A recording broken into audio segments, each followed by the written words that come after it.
Welcome back to Elevate Your Business, a podcast where we discuss proven, transformative approaches to business growth and exit strategies. Join us as we talk to successful entrepreneurs, share new and profitable ideas, and help you grow wiser and wealthier so you can experience limitless success in both life and business. Now, here's your host, Adam Koch, business transition consultant and founder of Elevate and Exit at elevateandexit.com. All right, everybody, welcome to the Elevate Your Business podcast, an educational show exclusively for business owners looking for honest, authentic, fiduciary-driven insights and ideas on how to boost the value of their companies and prepare for an eventual sale and exit. This show is your go-to for authentic, no-nonsense insights on growth, transition strategies, and everything in between. We bring you new episodes bi-weekly, packed with actionable tips and expert interviews, just like this one, by the way, so you can navigate the complexities of business ownership and sale with confidence. If you find today's episode helpful, don't forget to subscribe on YouTube, Apple Podcasts, and Spotify. Follow us on Instagram, TikTok, Facebook, and X, and be sure to check out elevateandexit.com for even more content. So enough of the housekeeping. Allow me to introduce for definitely not the first time, our guest today in Joseph Sofia. He's a repeat guest. He's not only been on our podcast before, but he's presented in front of a packed house at a live in-person Elevate event in the past, and we're doing a live webinar actually together as well, so be on the lookout for that replay. But Joe is the regional president for First Financial Bank in Central Ohio, which includes the oversight of both commercial banking and middle market banking locally. He's got extensive experience in finance and stabilized commercial real estate. His expertise spans loan origination, portfolio management, and credit analysis, all while helping companies with funding for change of ownership, including but not limited to management buyout, ESOP, passive investor SBA, private equity, and strategic. So, Joe, enough of that. Thank you again for blessing me with your presence and sharing your knowledge. Man, it's good to be back with you, Adam. Thanks, man. It's always fun to hang out and talk about this stuff because honestly, I always joke, I've been doing this now for 23 years and 3 months, and I feel like I haven't worked a single day in those 23 years. So it is all fun stuff. Let's just jump into the material. First question right off the bat. What's one thing an business owner can do immediately right now to create what we're going to call a profitable goodbye? Good question. So I'd go with the low hanging fruit, and it's just from my seat. So some people may not agree, but my experience as the commercial banker, so normally I'm on the buy side actually, is protecting what you've got. So that's like life insurance, sales contracts with major clients, employment contracts like key employees, long-term incentives for key employees. And this last one is really identify who would operate the business if something bad happened, like you had a stroke or you couldn't work, and then immediately start delegating to that group. So there's a little bit to unpack there. And when people that haven't done this are like, ooh, that seems like a lot, but it a lot of times, Adam, it's the stuff that's in their head. And I know you deal with not just business owners, you deal with, people that you're advising.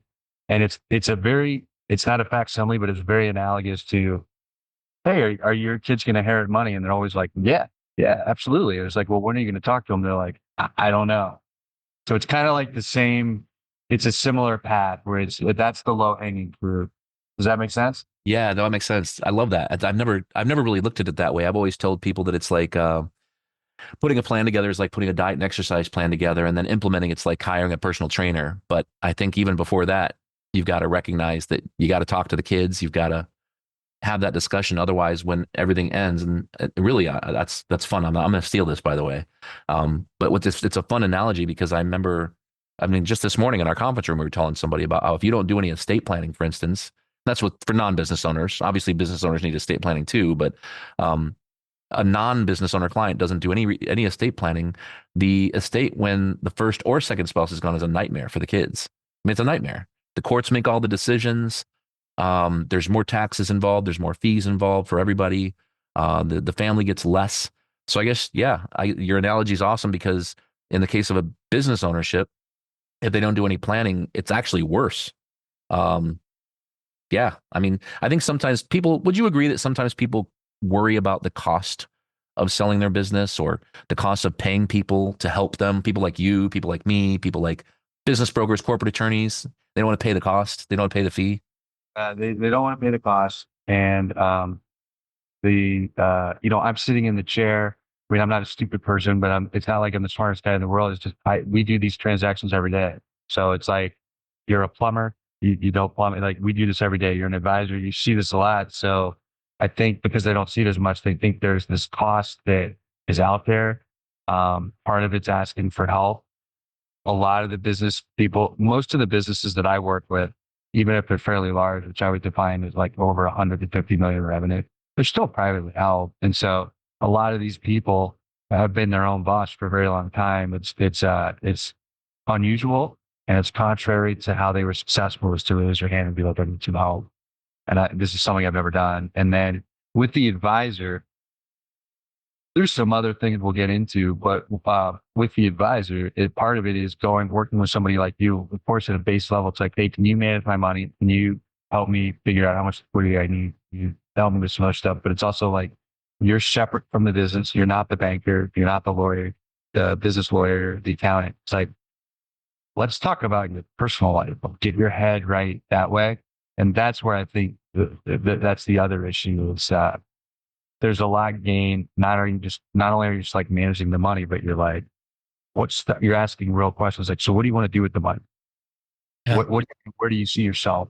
And it's sometimes I see this with life insurance. I could say that I know people in my family that are this way. They don't buy it because they don't want to think about dying. Well, Yeah. that's going to happen. Yeah. So what's your experience? Well, I first of all, I have to share that with the fee thing, I can't, there are some things that you can do yourself. I think there's lots of things you can do yourself and save some money, but I can't think of too many things off the top of my head that are more valuable in terms of hiring help than selling your company, and hiring the right team. And it's some, I help team to get you to the finish line successfully. Like, it's kind of like, I always say, like, avoid bargains or saving money on parachutes, surgery, and business advisory services. I mean, I don't think you want to deal on any of those things. You know what I mean?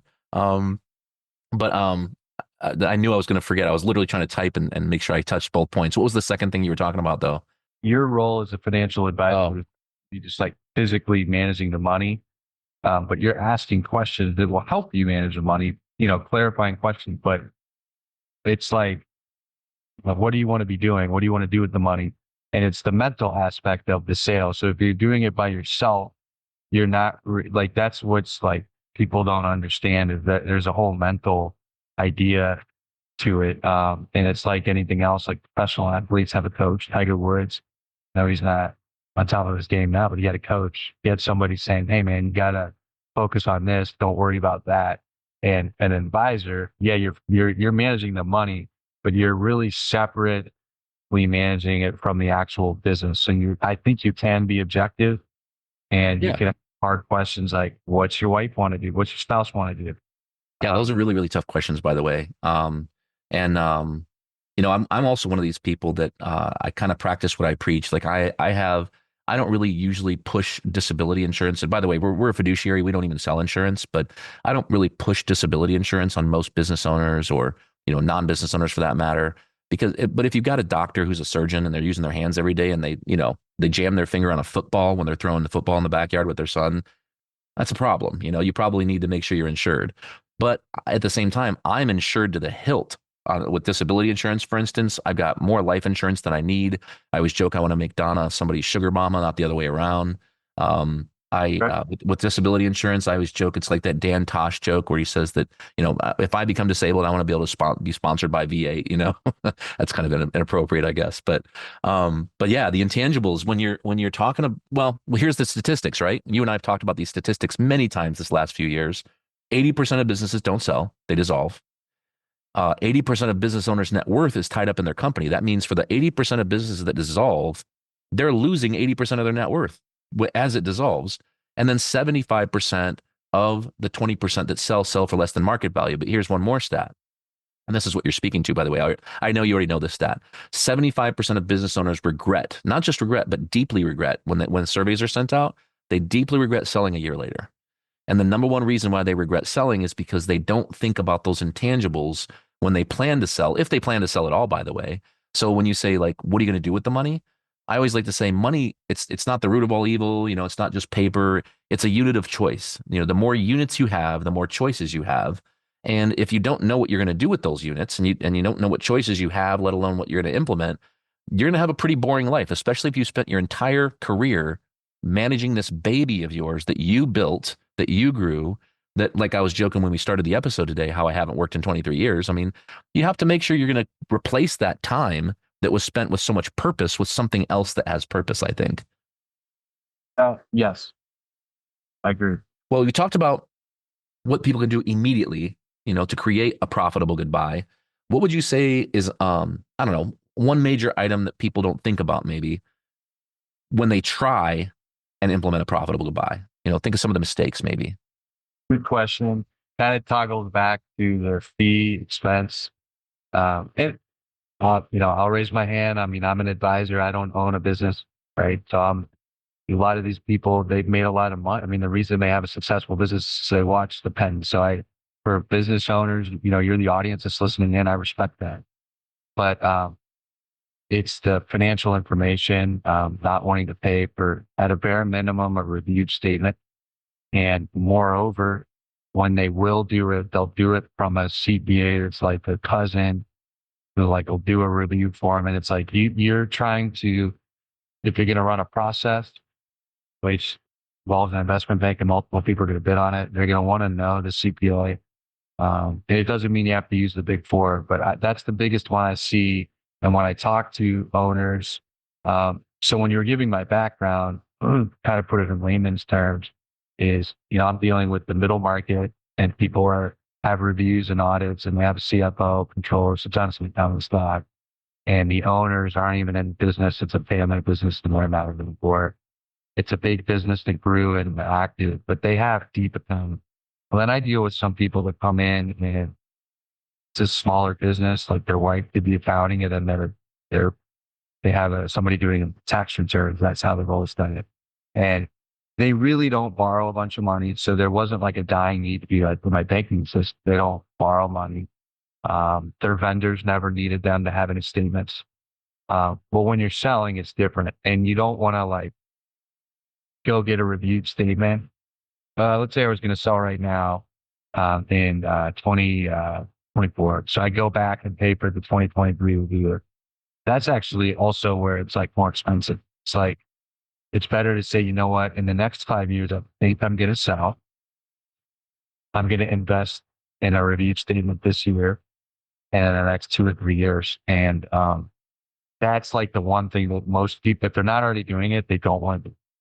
And it's not cheap. It's probably 10, 15 grand on the low end, 20, 25, depending.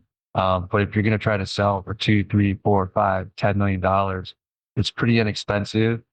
But anyway, I digress. That would be the one thing that that group that's kind of they're thrifty and they don't understand the values. It's almost like, as I'm listening to you, it's almost like I'm thinking of my son. I'm like Mr. Analogy. I'm always trying to think in analogies. My younger son, who's 11, will not try new food. Like my older son will eat anything you put in front of him, and he loves all kinds of food. He was eating sushi at 7 years old. My younger son, he just doesn't like to try new things, and it's almost like business owners, because of the fear of probably the work it's going to take, the fear that the cost isn't going to produce value that's worth it in the end. It's like you're not willing to try this thing in fear you're not going to like it, but you're missing out on this plethora of, here I'm a fat guy talking about food. It's like this plethora of amazing food that's out there and all these opportunities to make your life better. And you're just passing it by because of something so simple. Yeah, and what I see, the bottom line, because I think you're right, for the business owner out there, it's like I'm listening to you guys talk, and I don't know that it's relevant. Why would I care? Who cares?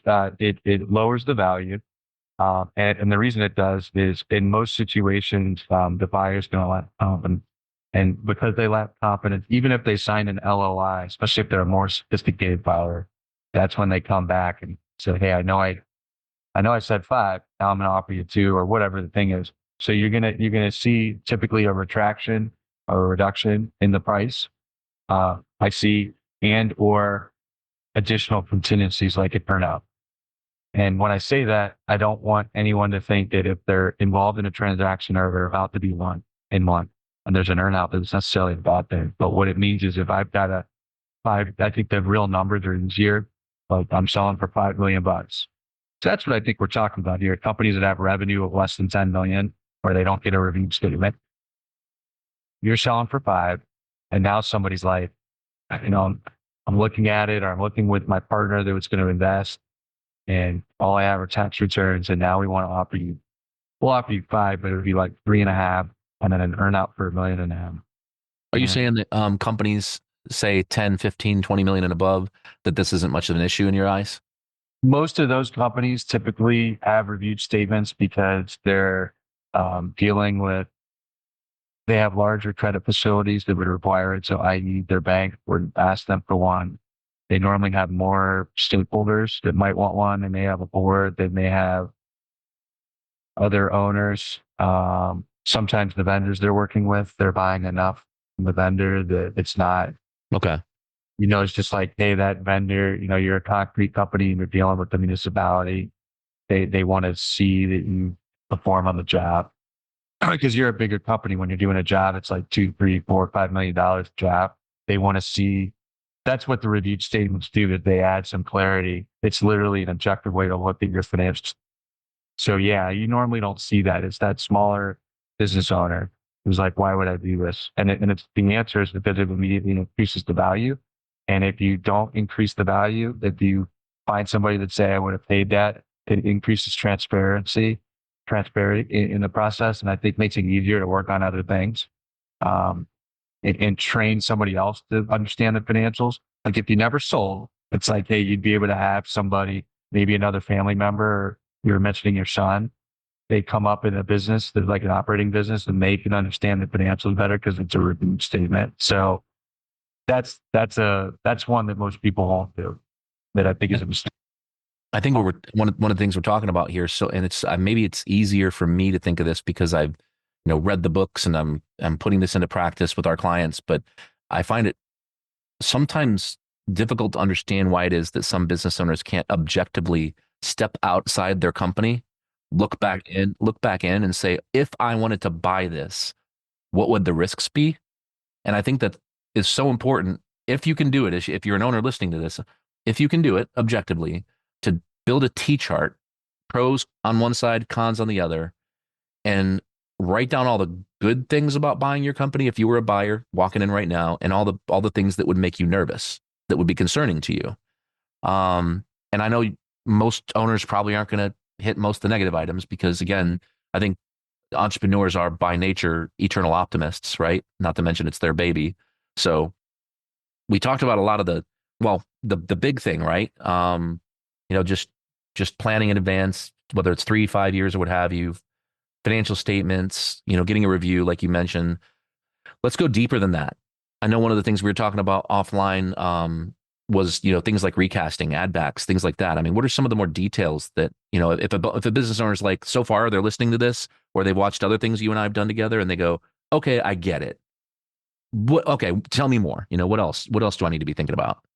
It's funny. I might have been like 10 years ago. I was at a conference or, or in an investment banker said, asked a similar question. Like, hey, what's one thing people are reluctant to do when you're selling the those kinds of things? And when he said it, I understood what he said. I had to sleep on it. And I understood it more, like all like gems. Then I ran into a couple of situations where I'm normally on the buy side. I'm home with funding and transaction. And I do help a lot of my clients sell. But what the guy said was, you need to invest in your tests. And it's counterintuitive, but it's like, oh, like why do I want to pay tax? And the reason why you're investing in it is you're showing more profitability. And again, we talk about having a reviewed statement as taxes, but they can't be totally different. And when you're investing in your taxes too, it's like, don't have all these add backs, or if you do, there's ways to go around it. So let's keep it simple because people are listening and are like, what are you saying? In plain English, really is like the 10 or $20 million revenue company. I think when companies are larger than that, they don't have as many of these issues. But it's like, I'm $20 million. I've got a company and my wife works there. I pay for her car. My kid who's 10 works there. My country club bill is out of there. Or, I take my personal gas out of there. My 16-year-old's got a gas card. You start filtering through, and let's say the expenses are like 200,000 a year, 240. And I pay myself net 350. So really the salary is 110, but I'm making 350 with you. To go back through, I mean, for you and me to go back through and get a spreadsheet and look at like 15 things. I just mentioned 5, but it's like, okay, There's a lot. It's There's a lot. I'm spending the same amount of energy that I am negotiating the buyout. What's the price? How much cash you close? Like now I'm also talking about your kid's gas card. And at a base level, I think people can appreciate if they're listening. It's distracting at a base level. Mm-hmm. So what do? Like, no, you either invest in your taxes and strip that stuff out if you think you're going to sell, or I think what I've coached a lot of people to do is spend the money, $100 or whatever it is, to set up a management company. Pay yourself a management fee of $240,000. You don't have to go to college to figure out that if current management is not involved post sale, that management fee goes away. That's one line item. I mean, that's the discussion. That's it. That's interesting. People that don't want to do that, they're like, well, this is like how and I'm just like, okay, but right when you're trying to negotiate the best price, whatever, we're talking about your kid's gas card. So it just adds a lot of noise. And then if you're kind of like getting a picture and you've been listening to this for a minute, think about, take a real good look in the mirror. And are you falling into that paradigm where this is you, I'm describing you, you refuse to get reviewed statements, you refuse to work with a financial advisor, it doesn't mean you can't sell your company. You can, and you will. I think you're right. You're going to fall. If you're part of the 20% that sells, you will probably be part of that large percentage that is, what was the way you phrased it? It was like disgruntled, not happy, not losing. Yeah, 75% strongly regret selling. That's the verbatim, the phrase on the survey. Yeah. Sad. Yeah, there's it's interesting because I think that this kind of plays into the whole concept of, I always like to say, whether you're selling in 3 years or 13 years, you should do the planning now, because I think that everybody would benefit from implementing business transition planning. If obviously, it goes without saying that doing this planning, 3 to 5 years before you sell, you're going to get more money on an absolute basis out of your company. Your enterprise value is going to be higher, but B, your multiple is going to be higher through some of the intangibles, this recasting we're talking about, customer concentration, things like that. But for the companies that are younger, that hopefully haven't just closed the window or turned off the podcast at this point, you're going to grow exponentially faster. You're going to spend less time in your business. You're going to be happier. You're going to have more work-life balance. And again, if a competitor comes up to you, I don't mean to use CrossFit as the example, but I always like using CrossFit because their whole motto is be ready for anything, anytime, when it comes to fitness. Well, it's the same with your business. I mean, be ready for anything at any time. And I feel like I was just talking to a fractional CFO the other day, and I had an aha moment. I've only had a few big aha moments in my career. And I'm not going to go over all of them today, but this one was brand new. I've only told a few people. It was last week. And I think I've realized that there's 3 stages in the growth of a business in my eyes.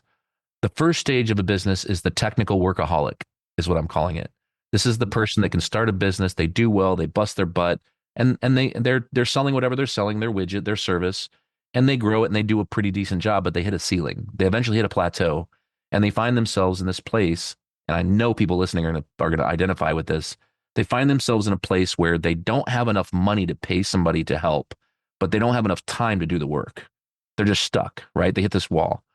The second stage, in my opinion, is when you stop looking at yourself, and you mentioned plumbing earlier. You stop looking at your company as a plumbing company, and instead, you're a marketing company that happens to do plumbing. You're not a roofing company. You're not an IT firm. You're a marketing company that happens to do IT services. That's stage two.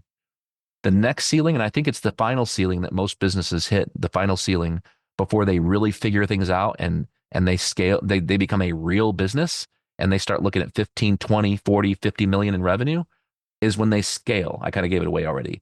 Scaling and figuring out how to scale the business from that point on. And that's where I think you need a business banker and you need a fractional CFO if you don't have one. You need somebody to come in and look at things different. You got to treat it like a real business. So I don't mean to steal any of your fire, but one of the things we talk about a lot is having what we call, you can call it a success team, you can call it whatever you want. But when implementing a profitable goodbye, a profitable exit, profitable business transition, how important is having a great team in place? Yeah, well, so a good team is, I think when you're running, the answer is really important. And I think you touched on when you're scaling and in any business, any industry, it's like stair steps, right? So you're a financial advisor. I work at a bank. I mean, there's certain steps where you have an internal team, right? And I think most people get that. It's not a sole proprietorship. They've got they're boarded in pilots. They get to a point and need to grow what you're calling. So they get that first part. Well, to go to that next level, and whether it's 10 employees, 50, hey, I need a head of sales. Actually, like, is going to start talking to the customer about me, or I need a CFO or a fractional CFO. I need, most of the time, outside counsel, you know, somebody that's a general, like I need to regularly meet more than once a year with a lawyer.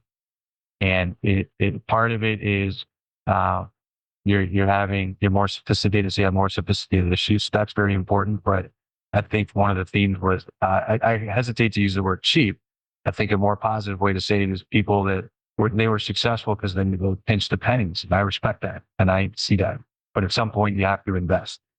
And so, yeah, having that team. And then I think with the financial advisor, I am on your show here, is it's like anything else when when you, when you figure out how much money it's all about pressure.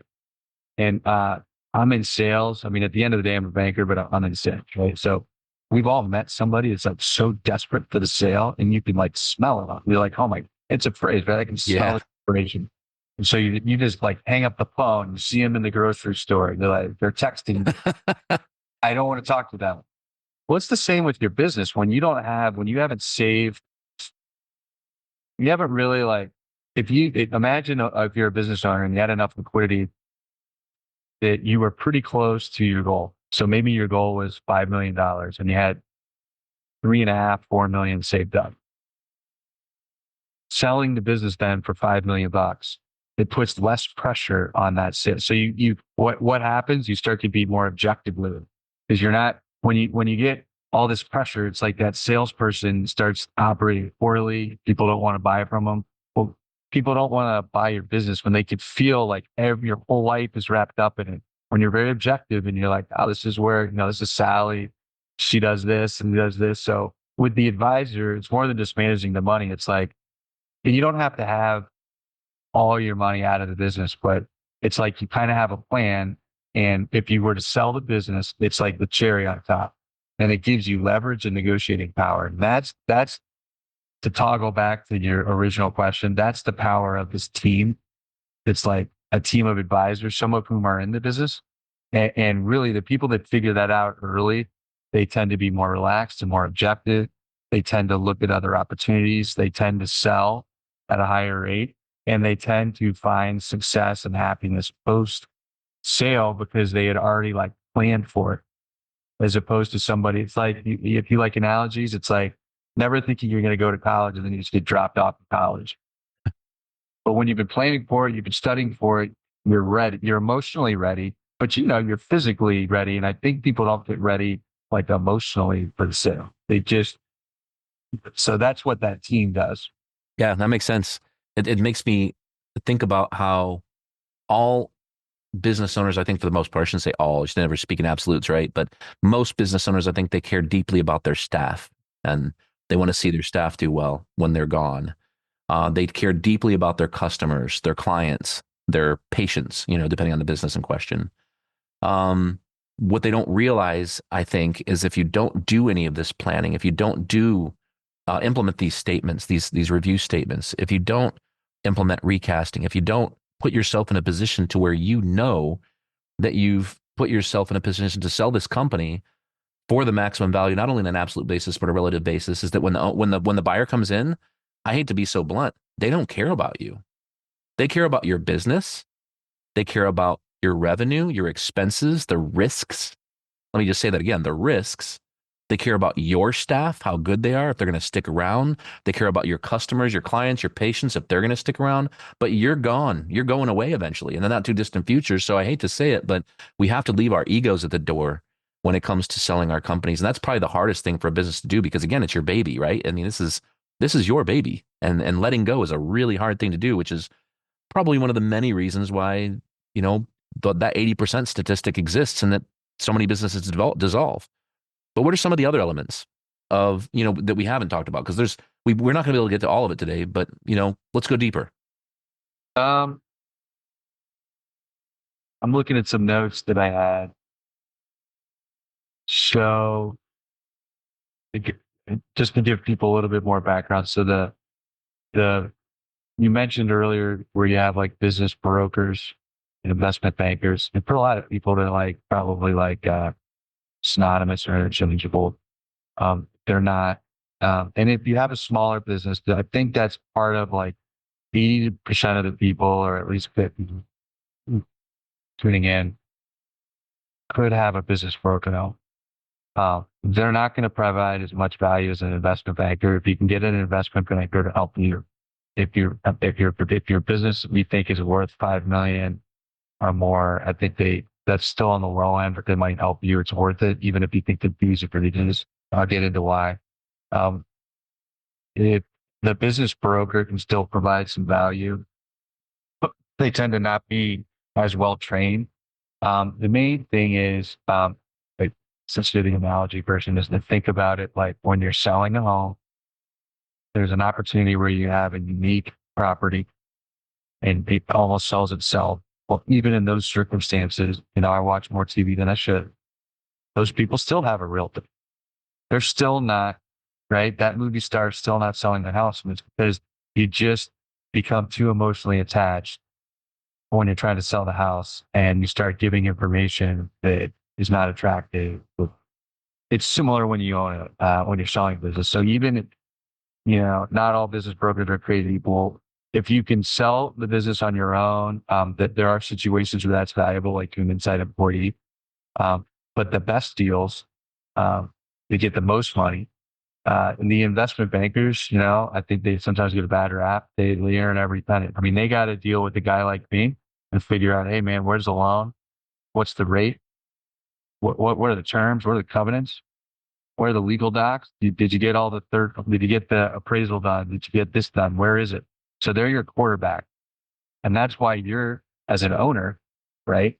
You're trying to keep sales going, not let employees know what's going on. You don't want to be dealing with me on your own. Not that I'm terrible, but that there's a real value. Then they literally sell businesses for a living. So they know what the seller wants before they ask. They know what the bank wants. They know what the lawyer wants. They know what like all these parties want. They'll ask you, do you have a financial advisor? Yeah, dude, great. We need to talk to them right now. Need to figure out, where the money's going. And so huge value. But that's one that I think people don't invest in. I would say, legal. Sometimes they'll have their buddy who's their like lawyer who like did their will do the transaction, and that can cost you. But that would be the main is the other thing I would tell you with an investment banker and a pretty good business broker is because they understand the transaction, they can actually reduce. I would never promise that the net fee is less, but they will reduce the time with their decent that it takes to run the transaction, which theoretically should reduce the expense for paying legal and accounting. Yeah. And also, it's just easier. and they're around to field those phone calls at 11 p.m. That's what they do. So that would be one of my big. To be clear, for situations where you don't necessarily need an investment banker or a business broker or a way to track, but more often than not, or let's play the percentages. That's that's a key to selling, as you put it, a profitable device. Okay. It's kind of, as I thought of another analogy as you were talking too. It's kind of like, sounds to me, um, selling a business is kind of like building a house or remodeling a big kitchen and bathroom remodel. You can do it yourself, but you've got to find the subcontractors for plumbing, demolition, flooring, tiles, plumbing, cabinetry, fixtures. You've got to do all that yourself. You also have to be on the site at least, I would think, once a day to make sure everything's going well. And probably the big kicker, and this is we're in the process of hiring somebody, a design build firm to do our remodeling. You have to know what you're looking at. I mean, I don't know about you. I wouldn't know what I'm even looking at. So yes, business owners are smart people. Yes, they've built businesses, but and yes, you can maybe do it yourself, but you got to run the business too while you're doing all this. And I don't know if most people understand how to do the job of a business banker or how to do the job of a business broker or an investment banker or a corporate attorney, or a fractional CFO that helps kind of get you to the finish line along with the rest of the teammates. So, there's different types you were talking about. So brokers versus investment bankers. How does the average business owner tell the difference between the broker and the investment banker? Because I'm thinking of it almost as analogous to, there's lots of different firms you can hire, types of companies you can hire to do a remodel, like a major remodel in your company. I'm sorry, your house. And there's huge differences between them if you don't know what you're looking at. And you're probably going to want to spend, in my opinion, the money on high quality because you're going to do this one time and you probably don't want to do it again. Yeah, I would agree. And these are people that I would meet in person, but ask them. It's appropriate to ask them what their fee is. And the good investment bankers are, first of all, are not shy people. They enjoy telling you how much money they're going to make on the deal. But that telling you right there, right? They're right there. They're sitting at coffee and they're like, I'm going to make X, and they don't hesitate. Well, once you grow up and they're like, I can't believe I'm going to pay them. Now they work for you, and they're going to be not hesitating when they try to advocate throughout the whole process for the higher sale. Like I said, keeping a guy like me on track, keeping the lawyers on track. That but I think one thing that I get asked. So some of this is like, I mean, I recognize I work at a bank and I'm like a paper pusher for this. So, if you're a metal bender and you're running like a steel company, so and I never, no one like you works in our area except maybe in like HRs. They got like a negative. But it's like, well, what actually adds value besides some of this stuff? Because they're like, it's not tangible. I wouldn't say they don't understand it, but they're like, I don't really see the connection unlocking the value, which is, I would disagree, but I respect that. I would say you don't have to have something unique. So unique is a misunderstood term. It means there's nothing else in the world, right? So can't say Joseph Sofia is a unique name. It's not common, but there's literally there's at least one other person with that name. Right? So a business doesn't have to be unique, but you have to have something that's like defensible. It adds more value that's uncommon. So from a financial perspective, that can be having at least a 10% percentage of EBITDA. So if you're a $10 million revenue company, you're at least 1 million in EBITDA. That's not unique, but that puts you at a different value. I think, speaking of steel, as a steel company, they ended up doing an ESOP recently. And I should have had him on the podcast, but they're getting ready to travel. They just sold. They're going for Thanksgiving. We're touring the plant. We had approved we had already like engaged, said we were doing it. Now we're in the underwriting. And for us, when we're underwriting a large deal, it's like, we know we're going to do the deal. I just need to get the details. So he says, hey, we are hell bent on service. And I said, I do that a lot. I always say that at the bed, and some of the people that say it actually. be candid with you, provide some of the worst service. So what does that mean? He said, well, somebody calls us on a Saturday, I'll deliver on a Sunday if they need it, right? That's unusual. He's like, so I go back to the office, man, I'm looking through and I ping him. He asked, if you have any more questions, shoot him no problem. Shoot him a note. And I said, it looks like a lot of your competition is in the pit. So he called. Yeah, I wanted to call you and tell you what. Yeah, it's period. He said, we're so hell bent on 24 hours that if I can't get it, I'll pay it. I'll buy it. And I was like, wow. So that's probably not unique. Some people may do that but that's serious service. That business sold for a lot, and that's something as a business owner, you're listening to this, you can get your head around that, right? Like that is like serious, right?